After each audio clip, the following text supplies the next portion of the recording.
চট্টগ্রাম সফরের উদ্দেশ্যে সকালে হেলিকপ্টার যোগে ঢাকা ছেড়েছেন প্রধানমন্ত্রী ও বিএনপি চেয়ারম্যান তারেক রহমান।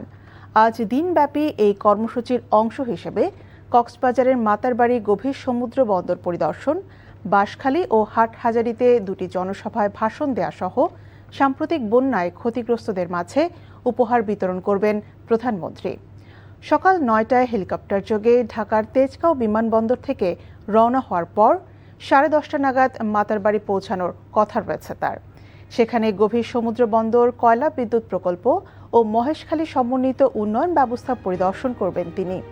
এরপর দুপুরের দিকে হেফাজতে ইসলামের নেতা আল্লামা শাহ মহিবুল্লাহ বাবুনগরীর সঙ্গে সৌজন্য সাক্ষাৎ শেষে হাটহাজারী যাবেন প্রধানমন্ত্রী।